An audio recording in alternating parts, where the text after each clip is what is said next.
Anyway, every evening the flock of Carnaby's cockatoos, which this year have been increasing over other years. It doesn't mean there's more. It means they've probably come from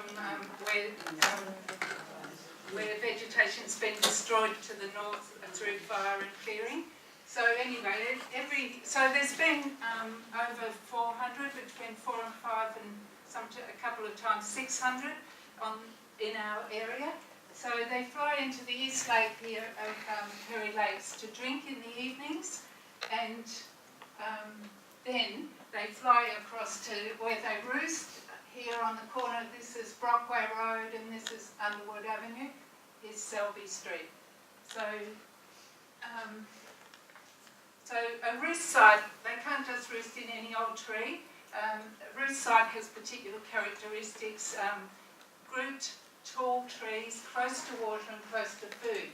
So most nights I stand on the corner here and they fly from the East Lake across here and I'm able to count them. So then they roost and then in the morning they fly off for the day's activities. So they may fly west into Bold Park, here's Bold Park, here's Kings Park, or sometimes they fly off through the suburbs and I've followed them into schools, Hale School and Churchlands and stuff. That bushland at Hale School is just fantastic. Or else they fly east down this vegetated corridor into Underwood Avenue bushland.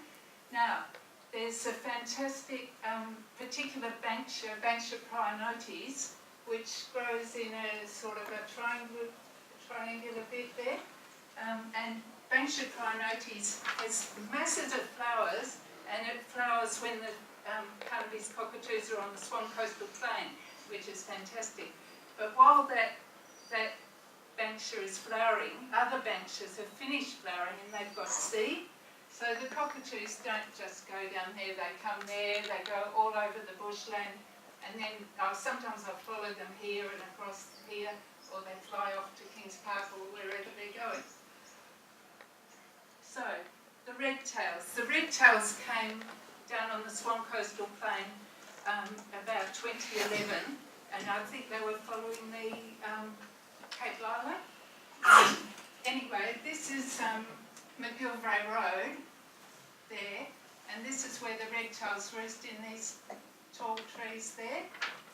So every morning they fly across to Underwood to eat jarrah, the jarrah seeds, and the fire, after the fire, the jarrah nuts were still on the tree and they must have been eating roasted. Yeah, anyway. So in the 2014 Great Cocky Count, they included redtails for the first time, and there were 106 that roost there. So I think that's all with that one. Thanks, Simon. So we've seen this one. This is just the juxtaposition of the Banksia prionotes in that area, and this is where the house was proposed. And just while I'm about it, this area here is within the odour buffer of the wastewater treatment plant, like that. So you couldn't build housing in that area, but it is still proposed to be developed for whatever at a later stage. So this cockatoo flying over the corner of Selby Street and Underwood Avenue, that cockatoo would have been part of a flock of about 300 that flew from the west down through the bushland, and then they're off flying wherever they're going next. There's a couple, one up there too, see? Yeah, thanks. So that's a male Carnaby's cockatoo with the red round its eye and the dark beak. Thanks. And that's a female stepping out into the future. With the grey eye-ring and the white beak. Thanks, So this is at Perry Lakes, so that was a flock of about 300 or 400, and so they would have been drinking, but on this occasion they were frightened and they suddenly all flew up, and it turned out that there was a bird of prey, a hobby, above them, and they just stayed in a massive ball with the hobby above them. Gradually cockatoos dropped off until the ball was only contained about 15, and then the hobby flew away and So usually I use a piece of paper to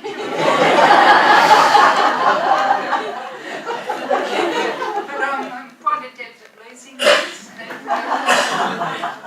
so I didn't lose my pen, which was good. So when they're flying from the East Lake to the roost site, they're flying in twos, which is a male and a female, or threes, a male, a female and a juvenile, or if they come in a big group, you just have to go 10, 20 and sort of estimate. So it goes 2, 2, 2, 3, 50, like that, and then we add it up when we get home. So that's a Carnaby's eating a Banksia prinotis, so they pull the bits of flour off and getting the nectar there, and you can see their tongue sucking on it. And Norman talked about the chewit. That's a chewit. They make fantastic hollows, don't they? And they love going into hollows. It was only a couple of weeks ago I saw a pair of Carnaby's mating on top of a lamp pole just outside the bushland. So I'm sure they'd be breeding there shortly. And if they put cockatoos in the bushland, that would assist breeding as well. That would be a great idea. Thanks. So we've kept data over years. So this is just part of April. So I've highlighted in red the numbers above 400. And the other column is into Underwood in the morning. So yeah, on those mornings where it says yes, they flew east into Underwood.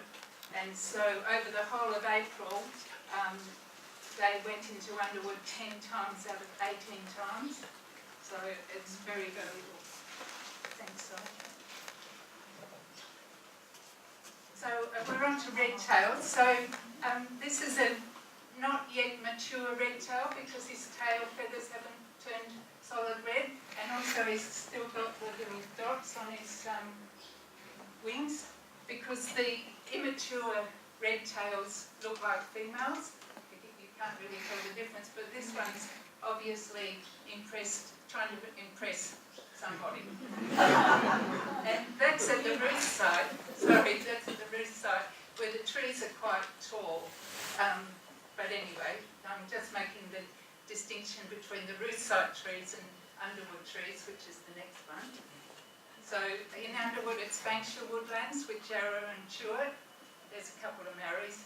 So I'm much closer to them in the bushland. And this one's nearly, all his tail feathers have nearly turned red. So he's, right, so they're very social birds. Particularly the male red tails love their juveniles and do a lot of feeding of the juveniles. So they're very family oriented. And so after the fire of January the 11th last year, terribly hot day. Anyway, the fire assisted in making more hollows in the bushland. That's a lovely Jarrah tree, and the red tails love mucking around in the hollows and biting the edges. They drop the bits of wood down inside the hollow. So this would be a juvenile. He wasn't bred in this hollow, but they just fly in and they like being in the hollow. I suppose it's like your security blanket or something that's comforting. Yes. So I like to think that this is a juvenile, but you can't tell if it's a juvenile or a female, but it's sort of like he's got his whole life ahead of him. I did say they went into the bushland every day, but there was a period from the 13th of December to the 30th of December when the goshawks were breeding, and I'm pretty sure they breed there every year because I've seen various juveniles. But this year the female was ferocious, unrelenting, scary, very scary, so wherever you are in the bushland, she'd find you and swoop. And yeah, so and she wouldn't just drive you off a bit out of the way. You had to be right out of the bushland. And the next slide shows her swooping at me. So you find yourself by the trunk of a tree thinking, where's the next tree I can run to? So it took me over an hour to get a few hundred metres to. So the rainbow bee has come from Papua New Guinea in northern Australia. They come about September. So that's a pair, and amazingly they build a tunnel in the ground with a chamber and have the young there. And you can tell that it's a rainbow bee's tunnel because as they go to fly into it, they drop their wings down and there's two little trails leading into the tunnel. But unfortunately the foxes haven't been controlled in the bushland, and every year the foxes dig down into the tunnels and eat the babies.